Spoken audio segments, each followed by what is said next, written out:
Lisboa, 3 de noviembre de 1991. Las 11:22 de la noche.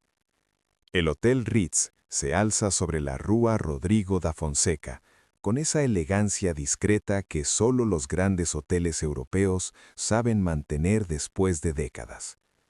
Julio Iglesias acaba de terminar un concierto en el Coliseo dos Recreios. 2 horas y media de entrega absoluta ante 12.000 personas que corearon cada canción como si les perteneciera.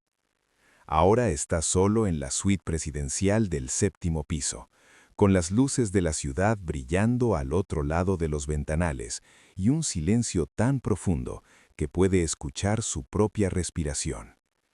Se ha quitado el traje del escenario, se ha duchado, se ha puesto unos pantalones cómodos y una camisa blanca sin abotonar. Tiene una copa de vino tinto en la mano que apenas ha tocado. Debería estar agotado, debería estar durmiendo, pero hay algo que no lo deja descansar, algo que lleva carcomiendo su mente desde hace exactamente 6 horas, desde que recibió aquella nota en el camerino antes del concierto.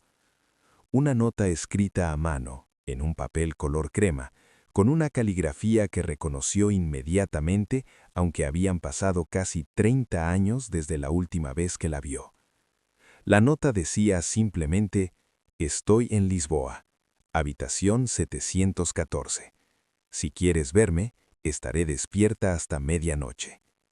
No decía nombre, no hacía falta. Julio había reconocido esa letra antes de terminar de leer la primera palabra. Era la letra de Carmen Villanueva, la mujer que había amado antes del accidente, la mujer que había dejado de amar, o que había dejado de poder amar cuando todo cambió, la mujer que desapareció de su vida en 1963 y de la que nunca más había vuelto a saber nada. Hasta ahora. Julio mira el reloj. Las 11:25. Tiene 35 minutos para decidir si baja 2 pisos y llama a la puerta de la habitación 714.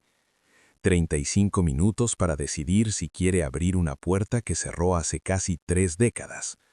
35 minutos para decidir si está preparado para enfrentar el fantasma de quien fue antes de convertirse en Julio Iglesias.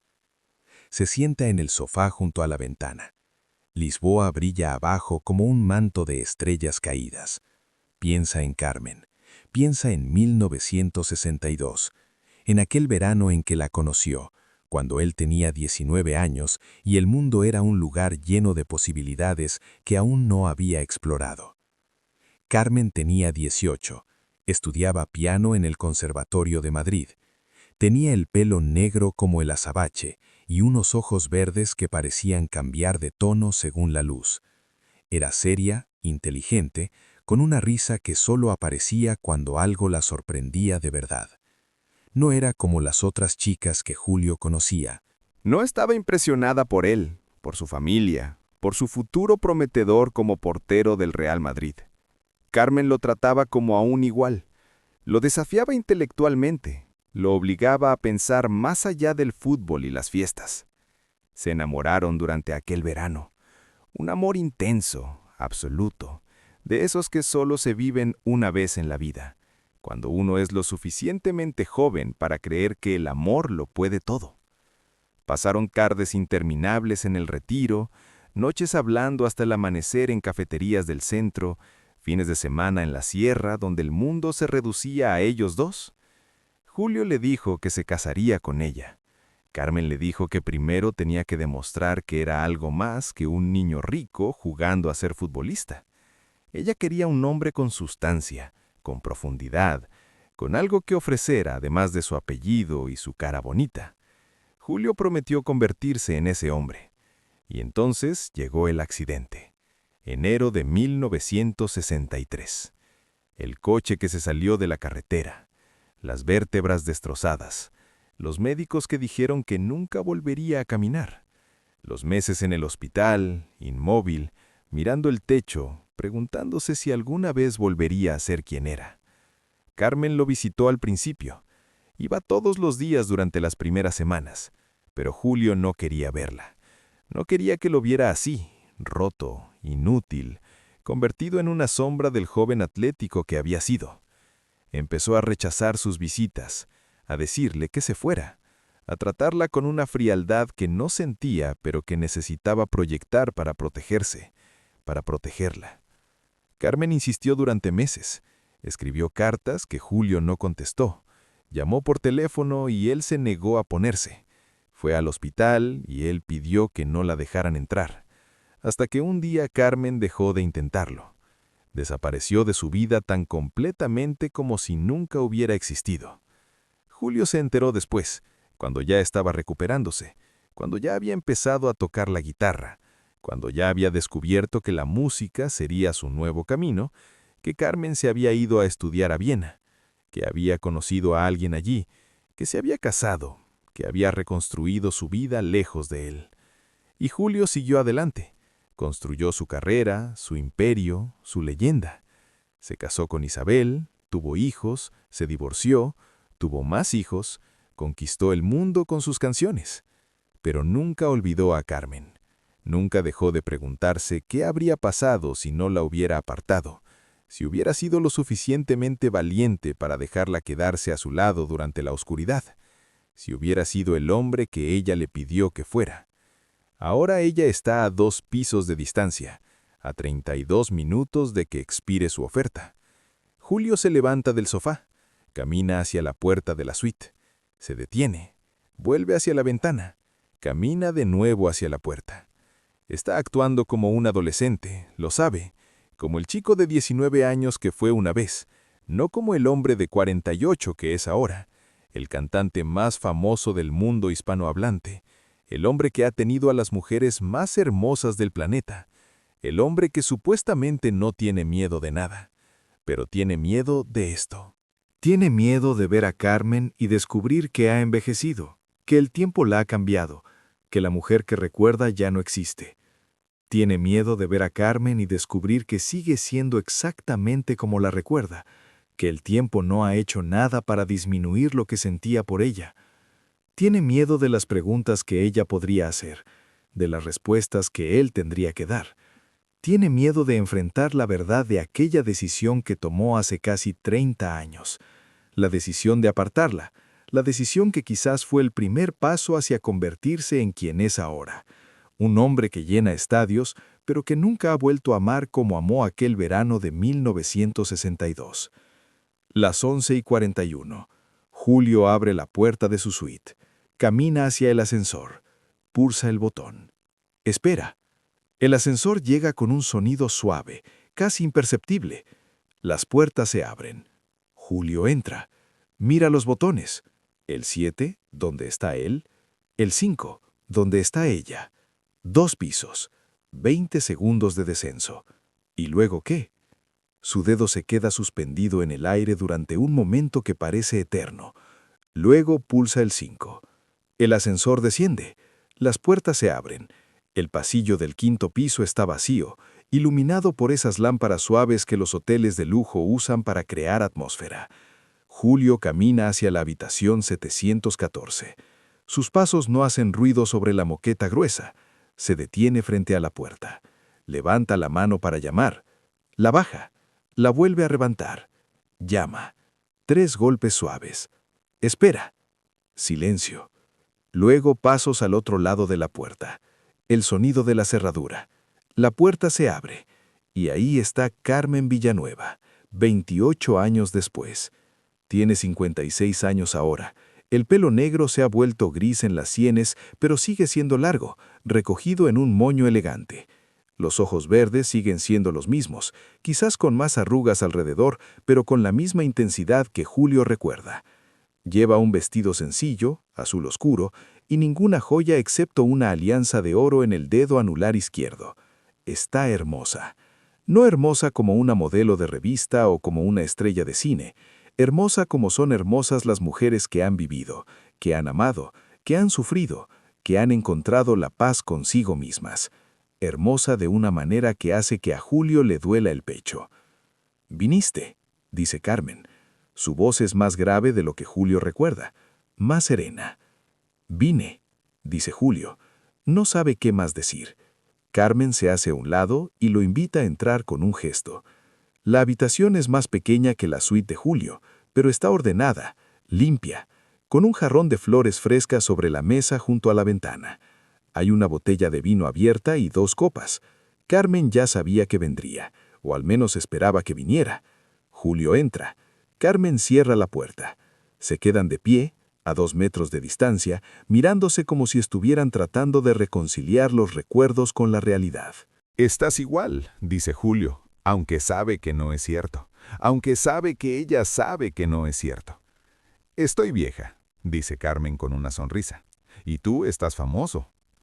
«Tengo 48 años», dice Julio, 50 pronto. «Y tú no estás vieja, estás como deberías estar». Carmen señala el sofá junto a la ventana. Se sientan, cada uno en un extremo, con un espacio prudente entre ellos. Carmen sirve vino en las 2 copas. Le ofrece una a Julio. Él la acepta. Beben en silencio durante un momento. «¿Por qué ahora?», pregunta Julio finalmente. «Después de tantos años, ¿por qué ahora?». Carmen mira por la ventana. Lisboa brilla igual que desde la suite de Julio. Quizás un poco menos espectacular desde el 5.º piso, pero igual de hermosa. «Mi marido murió hace 6 meses», dice Carmen. «Cáncer. Fue rápido, al menos. No sufrió demasiado». Julio no sabe qué decir. «Lo siento, es demasiado poco. Cualquier cosa es demasiado poco». «No lo sabía», dice. «No sabías nada de mí», dice Carmen. «Yo sí sabía de ti. Todo el mundo sabe de ti. Eras imposible de evitar. Cada vez que encendía la radio, cada vez que pasaba por un kiosco, ahí estabas tú, Julio Iglesias, conquistando el mundo». Hay algo en su tono que no es amargo, pero tampoco es admiración. Es algo más complejo, algo parecido a la resignación de quien ha aceptado una verdad que tardó mucho tiempo en entender. «Después de que Friedrich murió», continúa Carmen, «empecé a pensar en las cosas que había dejado sin cerrar, en las conversaciones que nunca tuve, en las preguntas que nunca hice, y tu nombre seguía apareciendo. Cada vez que pensaba en asuntos pendientes, en cosas incompletas, pensaba en ti. Así que cuando vi que ibas a dar un concierto en Lisboa, decidí venir. Decidí que era hora de cerrar el círculo». «¿Cerrar el círculo?», pregunta Julio. «¿Qué círculo?». «El círculo que empezó aquel verano del 62, dice Carmen. «El círculo que quedó abierto cuando me apartaste de tu vida sin darme ninguna explicación real. El círculo que he cargado durante casi 30 años, preguntándome qué hice mal, qué podría haber hecho diferente, por qué el hombre que decía amarme de pronto no quería ni verme».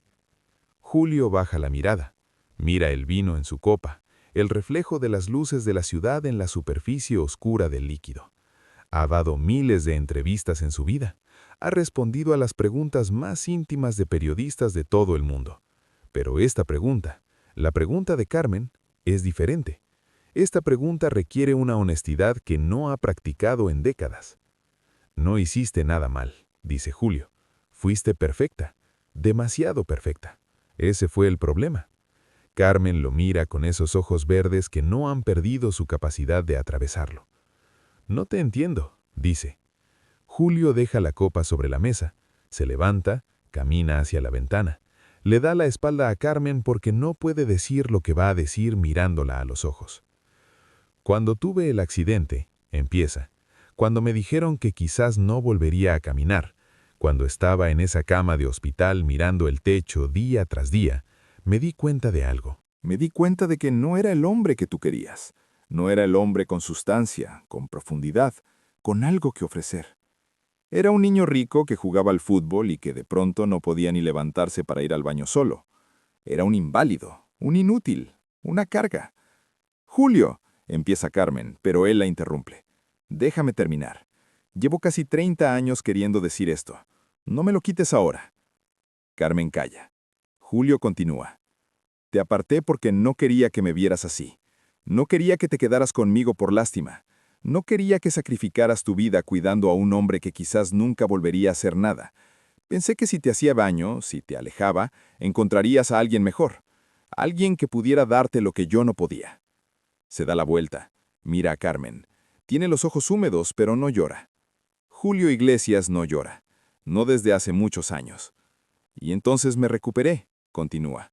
Volví a caminar, descubrí la música, y para cuando quise buscarte ya te habías ido. Ya estabas en Viena, ya habías encontrado a otra persona, y me dije a mí mismo que había hecho lo correcto, que te había liberado para que pudieras ser feliz. Carmen se levanta, camina hacia él, se detiene a medio metro de distancia, lo mira con una expresión que Julio no puede descifrar. ¿Y nunca se te ocurrió, dice Carmen, que la decisión de si me quedaba o me iba era mía? ¿Que yo tenía derecho a elegir? ¿Que quizás, solo quizás, te habría querido igual, roto o entero, caminando o en silla de ruedas? Julio no tiene respuesta para eso. Nunca la ha tenido. Me quitaste la elección, dice Carmen. Decidiste por los dos sin preguntarme, y he vivido toda mi vida preguntándome qué habría pasado si hubiera sido lo suficientemente valiente para dejarme quedarme. El silencio se extiende entre ellos. Es un silencio pesado, cargado de décadas de distancia, de vidas vividas por separado, de caminos que divergieron en un punto y nunca volvieron a cruzarse. ¿Fuiste feliz?, pregunta Julio. ¿Con Friedrich? ¿Fuiste feliz? Carmen tarda un momento en responder. Fui feliz, dice. Friedrich era un buen hombre, me quiso bien. Tuvimos 2 hijos, una vida tranquila en Viena, una existencia que quizás no fue espectacular, pero fue buena, fue suficiente. ¿Suficiente? Carmen asiente. Suficiente. No todo el mundo necesita conquistar el mundo, Julio. No todo el mundo necesita estadios llenos y discos de oro y portadas de revista. Algunos de nosotros somos felices con lo suficiente. Es la primera vez en la conversación que hay algo parecido a un reproche en su voz. Julio lo nota, lo acepta, lo merece. ¿Y tú?, pregunta Carmen. ¿Has sido feliz? Julio piensa en la pregunta. Piensa en su vida, en todo lo que ha conseguido, en todo lo que ha perdido en el proceso. Piensa en sus matrimonios fracasados, en sus hijos repartidos por el mundo, en las noches solitarias en hoteles de lujo, en la diferencia entre ser adorado por millones y ser amado por alguien. He tenido éxito, dice finalmente. No es lo mismo, dice Carmen. No, admite Julio. No es lo mismo. Se quedan en silencio otra vez. El reloj de la mesilla marca las 12:15. La medianoche ha pasado. El plazo que Carmen había puesto ha expirado, pero ninguno de los dos parece tener prisa por terminar esta conversación. ¿Por qué viniste realmente?, pregunta Julio. No solo para hacerme estas preguntas. Podrías haberlas hecho hace años. ¿Por qué ahora? Carmen vuelve a sentarse en el sofá. Parece cansada de pronto, como si el peso de la conversación finalmente la alcanzara. Vine porque necesitaba verte, dice. Necesitaba ver al hombre en que te habías convertido. Necesitaba saber si había tomado la decisión correcta al seguir adelante, al casarme con Friedrich, al construir una vida sin ti. Necesitaba saber si el Julio que yo amaba seguía existiendo en algún lugar dentro de Julio Iglesias. ¿Y qué has visto?, pregunta Julio. He visto a un hombre que todavía tiene miedo, dice Carmen. Miedo de ser vulnerable. Miedo de dejar que alguien se acerque demasiado. He visto al mismo chico de 19 años que me apartó porque no podía soportar que lo viera débil. Solo que ahora tiene 48 años y sigue haciendo lo mismo. Las palabras golpean a Julio con una fuerza que no esperaba. No porque sean crueles, sino porque son verdad. Porque Carmen, incluso después de casi 30 años, sigue siendo la única persona que lo ha visto realmente, que lo conoce más allá de la imagen, más allá de la fama, más allá de las canciones. Tienes razón, dice Julio. Tienes toda la razón. Carmen se levanta, se acerca a él, levanta una mano y la posa suavemente en su mejilla. Es el primer contacto físico entre ellos en casi 3 décadas. La piel de Carmen es suave, más suave de lo que Julio recuerda, quizá por los años, quizá por el cuidado. No vine aquí para recuperarte, dice Carmen. Vine para despedirme, para cerrar lo que quedó abierto, para poder seguir adelante con lo que me quede de vida sin seguir preguntándome qué habría pasado. Y ahora lo sé, dice. Sé que tomé la decisión correcta al seguir adelante. Sé que nunca habrías podido amarme como necesitaba ser amada, no porque no quisieras, sino porque no sabías cómo. Y quizá todavía no lo sabes. Julio no discute. No hay nada que discutir. Carmen tiene razón en todo, siempre la tuvo. Ella baja la mano de su mejilla, Da un paso atrás, sonríe. Una sonrisa triste pero genuina. La sonrisa de alguien que ha encontrado la paz que buscaba. Cuídate, Julio, dice. Sigue cantando. Haces feliz a mucha gente con tu música. Y quizá algún día aprendas a ser feliz tú también. Julio quiere decir algo. Quiere encontrar las palabras perfectas para este momento, pero no las tiene. Nunca las ha tenido, no para las cosas importantes. Carmen, dice. Solo su nombre. Es lo único que puede ofrecer. Ella asiente. Lo entiende. Siempre lo entendió mejor de lo que él se entendía a sí mismo. Julio camina hacia la puerta, la abre. Se detiene en el umbral. Se da la vuelta una última vez. Carmen está de pie junto a la ventana, con Lisboa brillando detrás de ella, y por un momento Julio puede ver a la chica de 18 años que conoció aquel verano del 62. La chica que lo desafió a ser mejor, la chica que creyó en él antes de que él creyera en sí mismo. La chica que perdió porque fue demasiado cobarde para dejarla quedarse. Adiós, Carmen, dice. Adiós, Julio. Sale de la habitación. Cierra la puerta. Camina hacia el ascensor. Pulsa el botón. Sube a su suite. Se sirve otra copa de vino. Se sienta junto a la ventana. Y por primera vez en muchos años, Julio Iglesias llora. No por Carmen, no exactamente. Llora por el hombre que podría haber sido si hubiera tomado decisiones diferentes. Llora por todas las veces que apartó a alguien para no tener que mostrarse vulnerable. Llora por la soledad que ha elegido, conscientemente o no, una y otra vez a lo largo de su vida. Llora porque Carmen tenía razón. Sigue siendo el mismo chico asustado de 19 años que no sabe cómo dejar que alguien lo ame de verdad. A la mañana siguiente, Julio deja Lisboa en un vuelo privado hacia Miami. Nunca vuelve a ver a Carmen Villanueva. Nunca habla de esa noche con nadie. Pero quienes lo conocen dicen que algo cambió en él después de aquel concierto en Lisboa. Dicen que sus canciones se volvieron un poco más tristes, un poco más profundas. Dicen que cuando cantaba sobre el amor perdido, había algo en sus ojos que no estaba antes. Algo que parecía verdadero, algo que parecía doler. Años después, cuando le preguntaban cuál había sido el amor de su vida, Julio siempre cambiaba de tema. Mencionaba a Isabel, mencionaba a otras mujeres famosas, contaba anécdotas que hacían reír a los entrevistadores, pero nunca mencionaba a Carmen. Nunca hablaba de aquel verano del 62, ni de aquella noche en Lisboa. Algunos secretos son demasiado importantes para compartirlos. Algunos círculos quedan cerrados solo para quienes estuvieron dentro de ellos. O eso dicen quienes creen saber lo que pasó.